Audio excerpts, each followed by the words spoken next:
Hello everyone, स्वागत है आप सभी का PLS ट्यूशन क्लासेस पर।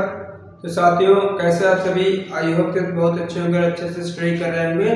साथियों, आज हम पढ़ने वाले हैं class 11 chemistry chapter number 2 chapter number 1। Class 11 chemistry chapter number 1। तो हम इसमें पढ़ेंगे तत्व के बारे में और अणु के बारे में, परमाणु के बारे में और उसका अवगाद्रो संख्या। तो हम ज़्यादा देर ना करते हुए इस सेशन को चालू करेंगे। ये पार्ट 1 रहेगा, पार्ट 2 इसके बाद आएगा। तो हम चालू करते हैं। देखिए, तत्व क्या होते हैं, यानी एलिमेंट। तत्व एलिमेंट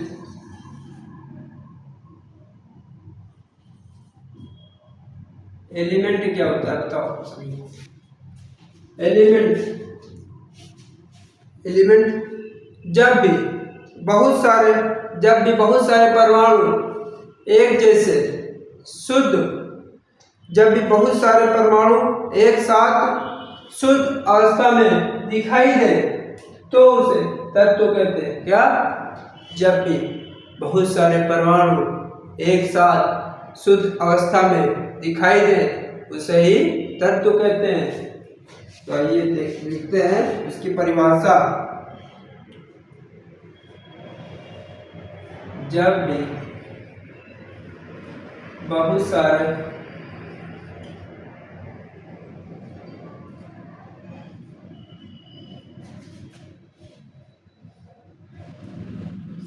परमाणु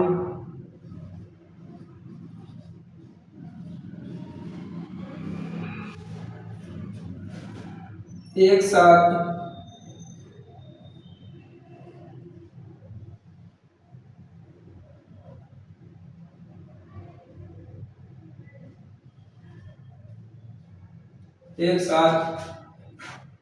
शुद्ध अवस्था में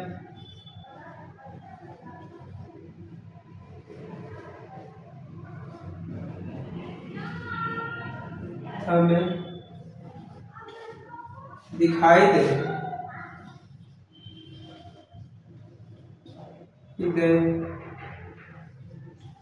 तो उसे एलिमेंट कहते हैं या तत्व कहते हैं।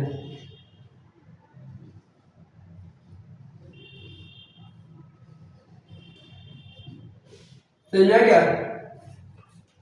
जब भी बहुत सारे परमाणु एक साथ शुद्ध अवस्था में दिखाई दे तो उसे तत्व कहते हैं। जैसे देखिए क्या होता है। जैसे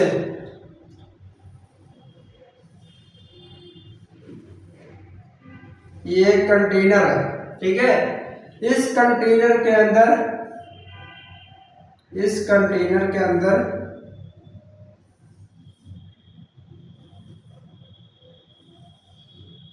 इतने सारे तत्व एक ही अवस्था में एक ही जैसे हैं। ये देखिए, अलग तो है नहीं।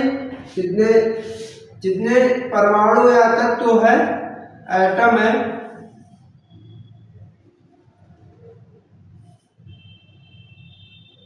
ये एटम है, वो एक ही जैसे। जितने एटम है सब एक ही जैसे हैं। देखो, सब एक ही जैसे हैं। तो इन्हीं को हम तत्व बोलते हैं या एलिमेंट, ठीक है। और आगे इसको हो गया हो तो आगे चलते हैं। इसको उतार लो। समझ में आ गया आप सभी को? हम समझ रहे हैं कि आप सभी को समझ में आ गया होगा। तो हम इसको इरेज करते हैं। चलो आप लोग इसको कर लो, इरेज करते हैं। इरेज करें? कर लिया? स्क्रीनशॉट ले लो।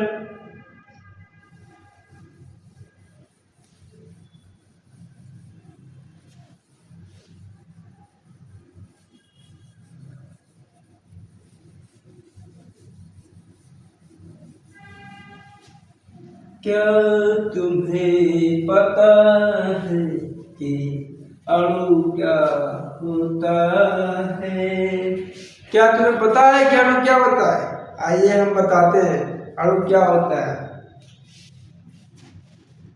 ये देखो अणु, अणु यानी मॉलिक्यूल, मॉलिक्यूल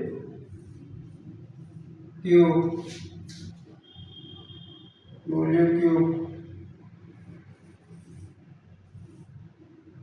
मॉलिक्यूल, ठीक है।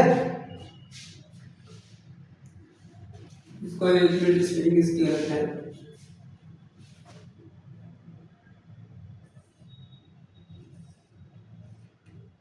मॉलिक्यूल, ठीक है। अब है, अब इसको बताओ मॉलिक्यूल किसे कहते हैं? मॉलिक्यूल किसे कहते हैं? जब एक से ज्यादा प्रकार के परमाणु दिखे तो उसे मॉलिक्यूल कहते हैं। जब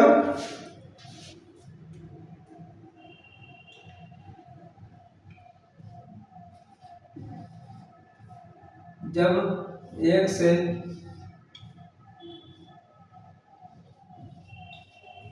ज्यादा प्रकार के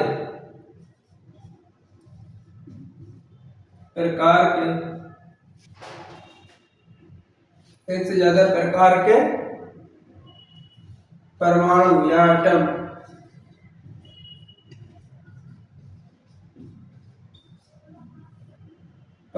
दिखे तो उसे अणु कहते हैं।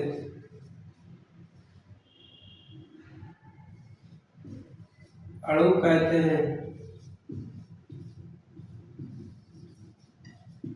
ठीक है। लिख लीजिए, फिर रिवीजन करा दे रहा हूं, हो गया। तो आप क्या कहेंगे? अणु किसे कहते हैं? जब एक से ज्यादा प्रकार के परमाणु दिखे तो उसे अणु कहते हैं। जैसे अभी दिखाया था एक जैसे देखिए, एक से ज्यादा, ये देखो ये स्ट्रक्चर है, ठीक है, ये कंटेनर है, ठीक है। तो इसमें हम FeO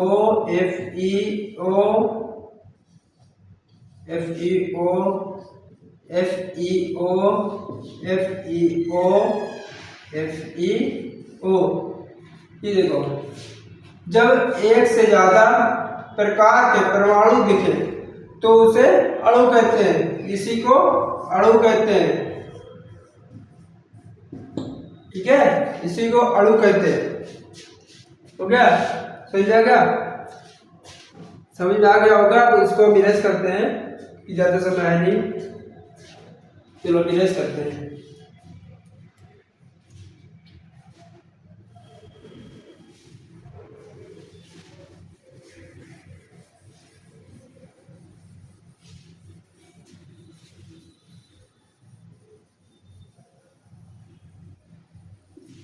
परमाणु भार का नाम सुना होगा आप लोगों ने। परमाणु भार किसे कहते हैं? यह परमाणु भार, एटॉमिक वेट, एटॉमिक वेट,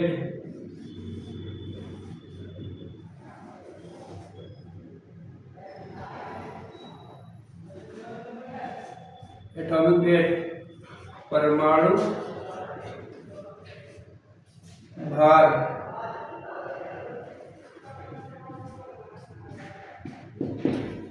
बताओ परमाणु भार किसे कहते हैं?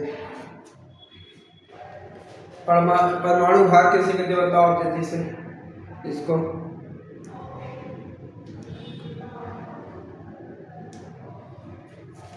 देखिए क्या होता है, जब न्यूट्रॉन और प्रोटॉन दोनों मिलके क्या होता है?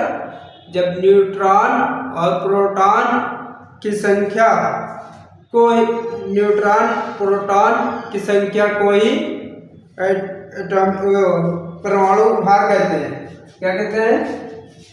देखिए हम लिख दे रहे हैं, लिखने से ज्यादा आ जाए, समझ में आ गया? ये देखो, न्यूट्रॉन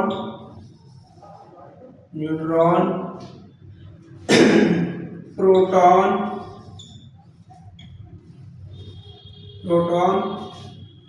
के संख्या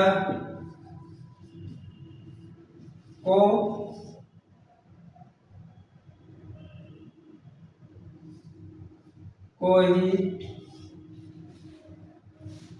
परमाणु भार कहते हैं।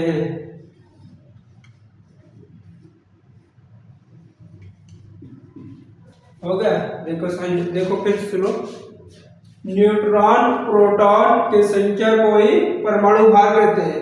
ये हम आपको इतना छोटा है लिखा है ताकि आपके दिमाग में बैठा रहे, ठीक है? चलो इसका मैं स्ट्रक्चर बना के दिखा दे रहा हूँ तो ज्यादा सही में आ जाएगा। ये देखो, ये एक ये, ठीक है? ये इसमें क्या है? नाभिक।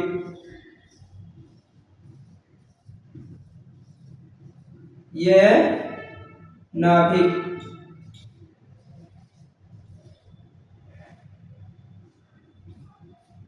ये नाभिक है और ये सारे इलेक्ट्रॉन है।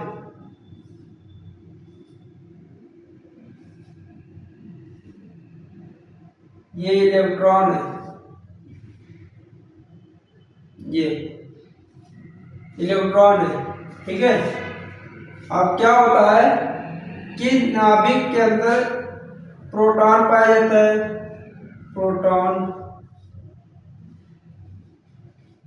और न्यूट्रॉन, ठीक है? न्यूट्रॉन पाया जाता है। तो इसके बारे में हम भार के बारे में बात करते हैं। भार के बारे में, जो इलेक्ट्रॉन है, आप अगर चाहोगे तो पूरे इलेक्ट्रॉन हटा दोगे तब भी नाभिक का भार इतना ही रहेगा। नहीं समझे? आपको समझाता हूँ। आपके सर से एक बाल हटा दिया जाए तो क्या आपका वजन घट जाएगा? नहीं घटेगा, क्योंकि आपके बाल की वजह से आपका जो वेट होता है, भार होता है, ये कोई मायने नहीं रखता। एक बाल की वजह से कोई मायने नहीं रखता। जब आपका हाथ पैर काट देंगे तो बेसिकली वो घट जाएगा वेट। वैसे ही आप इसमें से पूरे भी अगर इलेक्ट्रॉन निकाल देंगे, तब ये इलेक्ट्रॉन निकाल देंगे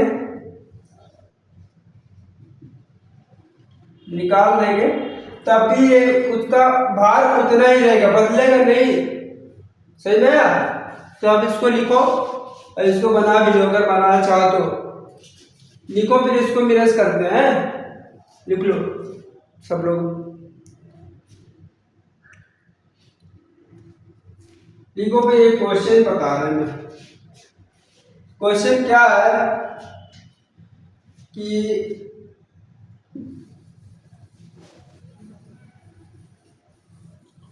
क्वेश्चन ये है कि एक परमाणु का भार कितना होता है? ये एक क्वेश्चन ये है कि एक परमाणु का भार कितना होता है। वो एक कार्बन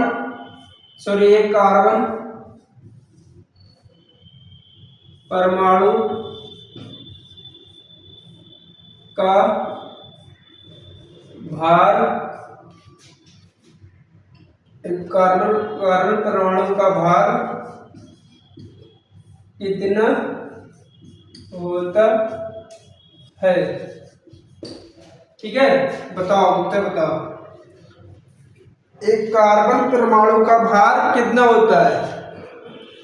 एक कार्बन परमाणु का भार, देखो ये कार्बन है, ठीक है, कार्बन का परमाणु भार कितना होता है? 12 ग्राम, ठीक है। अब ये 12 ग्राम नहीं होता है, फिर क्या होता है? हम कह रहे हैं कि ये कार्बन का परमाणु भार 12 ग्राम नहीं होता है, तो कितना होता है? अब सोचो कितना होता है, सोच के बताओ कितना होता है।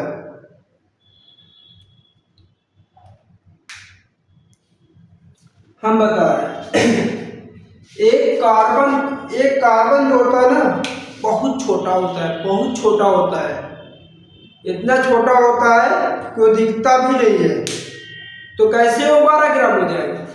ये कार्बन जो होता है वो इतना छोटा होता है, इतना छोटा होता है कि वो दिखता भी नहीं है, तो कैसे 12 ग्राम हो जाएगा? जब हम कार्बन कार्बन को एक साथ मिलाकर उसका वेट नापेंगे, तब वो होगा 12 ग्राम। जब कार्बन को, जब बहुत सारे कार्बन होंगे उसको एक साथ मिला लेंगे, तब उसका भार 12 ग्राम होगा। जैसे देखिए कैसे होगा 12 ग्राम। ये 6.022 इंटू 10 की पावर 29, ठीक है। ये होता है एक कार्बन परमाणु का भार। इसे हम, ये होता है अणु, ये होता है मतलब एक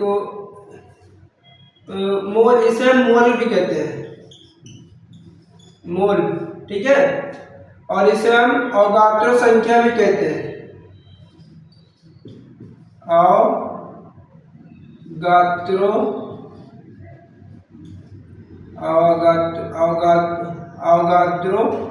संख्या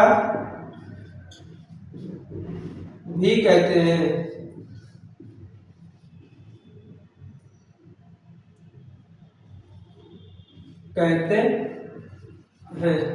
क्या कहते हैं? इसे अवगाद्रो संख्या भी कहते हैं।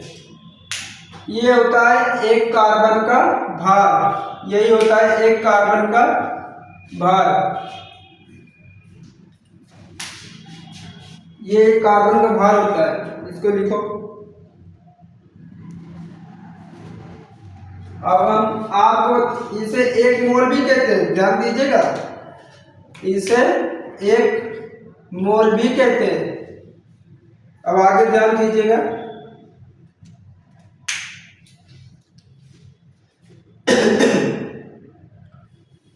इतना हो गया, इसको हटा देते हैं।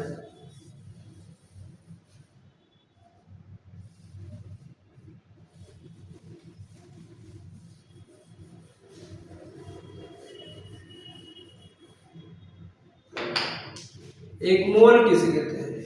एक मोल बराबर होता है, एक मोल बराबर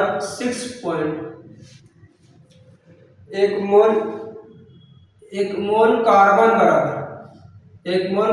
बराबर होता है 6.22 इंटू 10 की पावर 29, ठीक है। 1 मोल कार्बन के बराबर 6.022 10 की पावर 23 होता है। इसका भार कितना होता है? कार्बन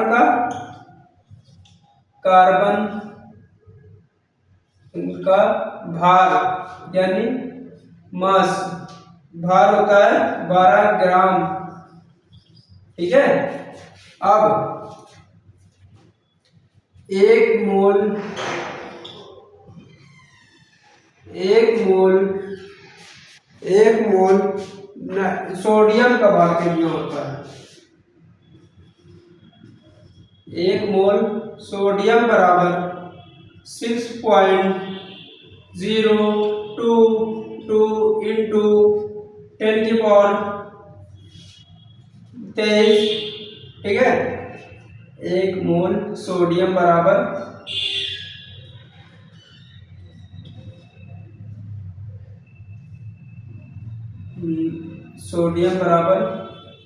इसको हम सोडियम ऐसे लिख देते हैं, सोडियम। ठीक है, 1 मोल सोडियम बराबर होगा 28 ग्राम। कितना? 28 ग्राम।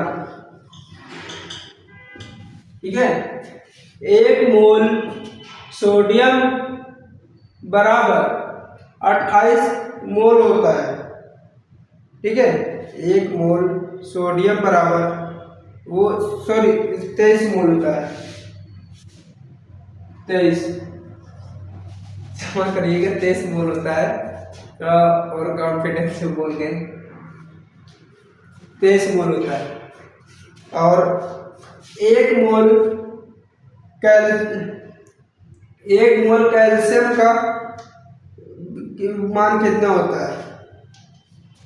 1 मोल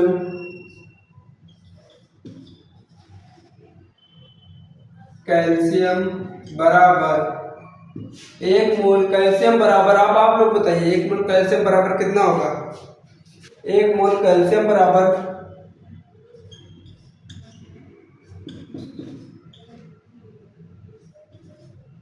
मोल कैल्शियम सीएम बराबर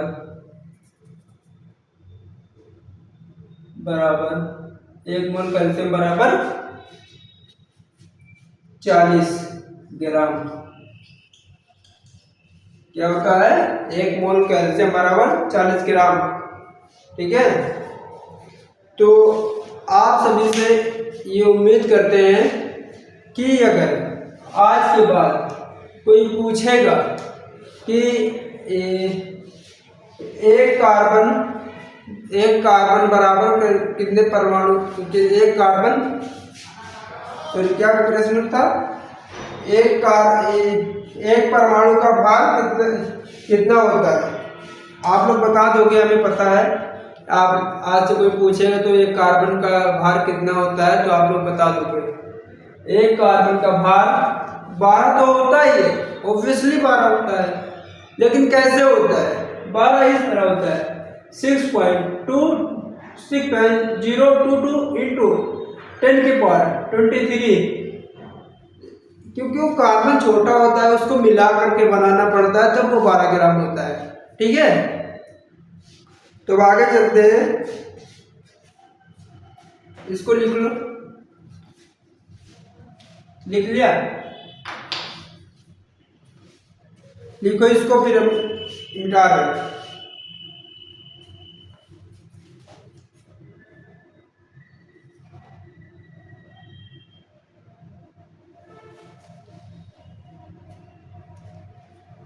अब चलते हैं, परमाणु भार किसे कहते हैं?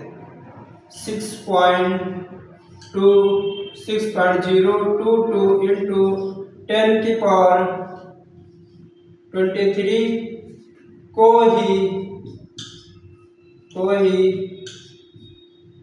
को ही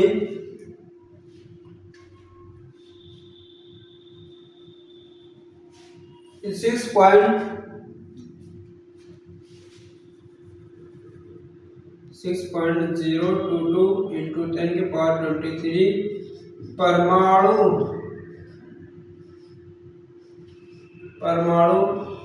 को ही परमाणु भार कहते हैं।